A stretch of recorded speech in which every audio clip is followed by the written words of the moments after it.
কি?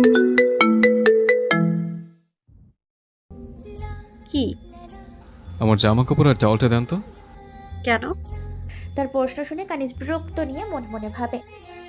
ফয়েজকে সে বলে, মানুষ এসব কেন চায়? আমি বলছি তুমি নিয়ে যাওনি কেন? ভুলে গেছি। জলদি দেন, ঠান্ডা লাগছে। ফয়েজ বিছানা থেকে উঠে গিয়ে কানিজের জামা কাপড় নিয়ে ওয়াশরুমের দরজায় নক করে। কানিজ দরজা হালকা খুলে জামা কাপড় নিতে গেলে ফয়েজ জোর করে ওয়াশরুমে ঢুকে যায়। কানিজ অবাক হয়ে বলে, আপনি কেন আসলেন? ফয়েজ তার কোমর জড়িয়ে ধরে বলে, বউয়ের সাথে গোসল করতে। আমার গোসল শেষ। সমস্যা নেই, আবার গোসল করার কারণ দিচ্ছে। বলেই কানিজের সারা মুখে চুমো দিতে শুরু করে। দুই গাল, কপাল, দুই চোখের পাতা, ঠোঁটের, তারপর গলায় নেমে আসে। কানিজকে ভেজা অবস্থায় দেখেই সে কেমন যেন ঘোরের মাঝে চলে গিয়েছিল। মেয়েটা পুনরায় মায়ার ভান্ডার। তার মাঝে যত মায়া আছে হয়তো পৃথিবীর আর কারোর মাঝে তা নেই। তাহলে এত ভালোবাসা আসবে কেন? গোসল শেষে দুজন ওয়াশরুম থেকে বেরিয়ে আসে। কানিজ নিজের চুল মুছতে থাকলে ফয়েজ গিয়ে তাদের জামা কাপড় ব্যালকনিতে মেলে দিয়ে আসে। ঘরে এসে সে কানিজের থেকে টাওয়াল নিজের হাতে নিয়ে তার চুল মুছে দিতে শুরু করে। কানিজ শুধু ড্রেসিংয়ের আয়নায় দেখতে থাকে নিজের প্রণয় পুরুষকে। সে হয়তো কখনো কল্পনাও করেনি তার বিবাহিত জীবন এতটা সুন্দর হবে। প্রতিটা মেয়েই তো যায় তার জীবন উপভোগ করতে, তবে কজন পায় এমন ধৈর্যশীল, দায়িত্ববোধ সম্পন্ন, ভালো মনের স্বামী? সেক্ষেত্রে কানিজ এসব কিছুই পেয়েছে, তাদের আল্লাহর কাছে ভীষণ কৃতজ্ঞ। কানিজের চুল শুকানো হলে দুজন নিচে চলে যায়। ফাতেমা আহসাব পটলের ভর্তা বানাচ্ছিলেন। আজ সকালের খাবার পাহাড়ি ভর্তার সাথে গরম গরম ভাত, এই মেনুর প্রস্তাব দিয়েছেন ফাহাদ আহসাব। তার নাকি আজ এসব খেতে বড্ড ইচ্ছে করছে, তাই তো তার সহধর্মিণী এসবের আয়োজন করেছেন। কানিজ এসে এসব দেখে নিজেও আলু, বেগুন, টমেটো, ঢ্যাঁড়স এসব নিয়ে ভর্তা বানানোর কাজ শুরু করে। সকালের খাবারটা সকলে বেশ তৃপ্তি নিয়েই খাওয়া শেষ করে। তারপর যে যার ঘরে গিয়ে বিশ্রাম নেয়। বেলা প্রায় 11টার সময় ফয়েজ বেরিয়ে যায়। কানিজ কিছু জিজ্ঞেস করে না, সে জানে তার স্বামী আর যাই করুক খারাপ কোনো কাজ করবে না, তাই সে নিশ্চিত। এতদিনে ফয়েজ একটু হলেও তো চিনেছে সে। ফয়েজ আর আয়ান একটা পুরোনো ফ্যাক্টরিতে দাঁড়িয়ে আছে। এক সময় এই ফ্যাক্টরিতে নাকি ড্রাগস তৈরি হতো এবং বিভিন্ন দেশে পাচার করা হতো। পরে তা জানাজানি হলে ফ্যাক্টরি বন্ধ করে দেওয়া হয়। এখন খবর পাওয়া গেছে বর্তমানে স্বর্ণ পাচারের সাথেও কোনো সংযোগ আছে। তাই দুজন এখানে আসার কারণ সম্পূর্ণ জায়গাটা তদন্ত করে দেখা। কিছু পাওয়া গেলে তাদের ভীষণই কাজে লাগতে পারে। তাই দুজনেই দুদিকে গিয়ে কিছু খুঁটিয়ে খুঁটিয়ে দেখতে থাকে। বেশ অনেকটা সময় চলে যায় এর পেছনে। হঠাৎ ফয়েজের ফোন বেজে ওঠে। পকেট থেকে ফোন করে দেখে কানিজের কল। সে রিসিভ করলে কানিজ সালাম দিয়ে বলে, কখন আসবেন? এখনো তেমন কোনো কিছুই পাওয়া যায়নি যাতে তাদের মিশনের সাহায্য পাওয়া যায়, তাই এই মুহূর্তে বাসায় যাওয়া সম্ভব নয়। তাই ভেবে ফয়েজ সালামের উত্তর দিয়ে বলে, আমার আসতে বিকেল হবে, তোমরা খাওয়া দাওয়া করে নাও। কানিজের কোনো প্রশ্ন না করে আচ্ছা বলে ফোন রেখে দেয়। ওদিকে তাদের কথা বলার মাঝে আয়ান একটা মেশিনের নিচে একটা ছোট পেন ড্রাইভের মতো কিছু দেখতে পায়।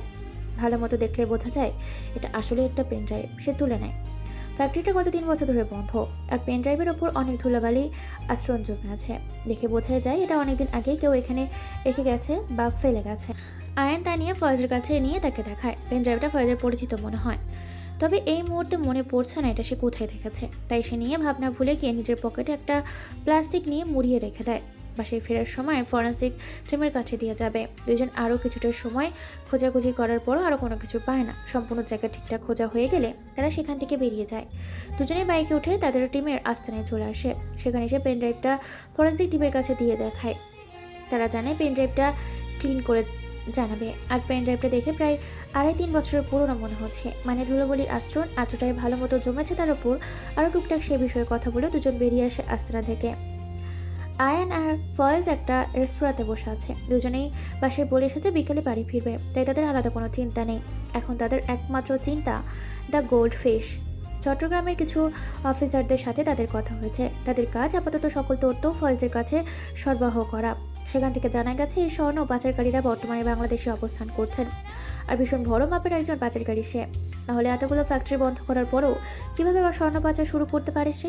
এসবের ফলে দেশে স্বর্ণের মূল্য দিন দিন বেড়েই চলেছে। আয়ান বলে, যত দ্রুত সম্ভব চট্টগ্রামে যেতে হবে। হুম। ফয়েজকে একটু অন্যমনস্ক লাগে। সে গভীরভাবে কিছু একটা ভাবছে। কি ভাবছে তা আয়নের জানা নাই। সে ফয়েজকে বলে, কি ভাবছেন স্যার? ফয়েজ সময় কাজের সময় আয়ান ফয়েজকে স্যার বলে। তার প্রশ্নের উত্তরে ফয়েজ ভাবতে ভাবতেই বলে, ওই পেন ড্রাইভটি সম্পর্কে। ওটা দেখে আমার কাছে পরিচিত ঠেকলাম, তবে কোথায় দেখেছি মনে পড়ছে না কিছুতেই। আপনার পরিচিত কেউ ছিল হয়তো, মনে করার চেষ্টা করেন। এটা মনে পড়লে মিশন অনেক কাজে দিবে। হুম। তার ভাবনার মাঝেই তাদের টেবিলে খাবার চলে আসে। দুজনে খাবার খেতে শুরু করে। খাওয়া দাওয়া শেষে আয়ন ঘড়িতে দেখে দুপুর 2টা বাজে। তাদের হাতে এখনও অনেক সময় আছে, তাই ভাবে দুজনে একটা গাছের নিচে তৈরি বেঞ্চিতে বসে। ফায়েজ এখনও মনে করতে পারছে না পেন ড্রাইভটা সে কোথায় দেখেছে। আয়নের ফ্যাক্টরি খোঁজাখুঁজির সময় ফোনে সবকিছু ভিডিও করেছিল। চোখে যদি কিছু ফাঁকি দেয় তবে কয়েকবার ভিডিও দেখবে, তার নজর আসতে পারে, তাই ভেবে সেই ভিডিও দেখেছে সে। তারা যখন নিজেদের কাজে ব্যস্ত ছিল ঠিক তখনই সেখানে মায়া উপস্থিত হয়। সে তাদের সামনে দাঁড়িয়ে বলে, আরে ভাইয়া, আপনি এখানে? পরিচিত কণ্ঠ পেয়ে ফয়েজ সামনে তাকালে দেখে মায়া দাঁড়িয়ে আছে। আয়নু দেখে, তবে নিজের ভাবের পরিবর্তন আনে না। সে তার কাজেই মশগুল থাকে। হয়তো কানিজের কথা মতো মায়াকে ইগনোর করার চেষ্টা চালাচ্ছে সে। ফয়েজ থতমত খেয়ে তাকিয়ে আছে মায়ের দিকে। এখন কি জবাব দিবে তাই ভাবছে। হয়তো কানে যদি জানে যে আয়নের সাথে কাজতলায় বসেছিল তাহলে নিশ্চয়ই তাকে সন্দেহ করবে। সে বলে, আরে মায়া, তুমি এখানে? মায়া হেসে বলে, জি, টিউশনি ছিল 3টার দিকে, তাই যাচ্ছিলাম। আজকে ঠান্ডা আবহাওয়া, তাই ভাবলাম হেঁটেই যাই। ও আচ্ছা। জি, আপনি কি করেন? ফয়েজ কি বলবে ভেবে বলে, আমি আসলে আমার কিছু ফ্রেন্ডের সাথে দেখা করতে এসেছিলাম। রেস্টুরেন্টে আনকে দেখতে পেলাম, তাই ওর সাথে আড্ডা দিচ্ছে। তুমি যোগ দিবে আমাদের সাথে? না, আপনারাই আড্ডা দিন, আমি যাই, না হলে আমার দেরি হয়ে যাবে। আচ্ছা, যাও। মায়া চলে যায়। তার ভীষণ অদ্ভুত লাগে। প্রথমত আয়ন আর ফয়েজকে একসাথে দেখে, তারপর আয়নের তাকে উপেক্ষা করা। মায়া চলে গেছে, ফয়েজ আর আয়ন হাঁপ ছেড়ে পাচ্ছে। হঠাৎ ফয়েজের মনে পড়ে পেনড্রাইভটা সে কোথায় দেখেছিল। শিট। কি হলো? আরে ভাই, আমার পরিচিত কারো মানে আমার বেস্ট ফ্রেন্ডের পেনড্রাইভ ওটা। তাই তো বলি, অত পরিচিত লাগলো কেন? ওর পেনড্রাইভগুলোর একটা বিশেষত্ব কেআই লেখা থাকতো। ওই নিজেই লিখে দিত যেন কারোর সাথে গলিয়ে না ফেলে। আমি এটা কীভাবে ভুলে গেলাম, তাই ভাবলে অদ্ভুত লাগছে। ওয়াও, এটা তো ভালোই হলো। আপনার সেই বেস্ট ফ্রেন্ড কোথায় এখন? তার থেকে তো কিছু জানা যেতে পারে। আয়নের কথা শুনে ফয়েজের মন খারাপ হয়ে যায়। তাকে মন খারাপ করতে দেখে আয়ন বলে, কি হলো স্যার, কিছু বলছেন না কেন? ফয়েজ মন খারাপ করেই বলে, ও মারা গেছে প্রায় 3 বছর আগে। আয়ন কথাটা শোনা মাত্রই বলে ওঠে, 3 বছর আগে মারা গেছে? কিভাবে? রোড অ্যাক্সিডেন্টে। তবে আমার কিছু খটকা আছে ওর মৃত্যু নিয়ে, তা এখনও ক্লিয়ার করতে পারিনি আমি। আর ওই পেন ড্রাইভটি পাওয়ার পর আমারও কেমন যেন অদ্ভুত লাগছে। আপনার কি নিয়ে খটকা লাগছিল? ওর যেদিন অ্যাক্সিডেন্ট হয় সেদিন অ্যাক্সিডেন্টে প্রায় 1-1.5 ঘন্টা আগে ওই আমাকে কল দিয়েছিল। আমরা দুজনে একসাথে এনএসআই পরীক্ষা দিয়েছিলাম।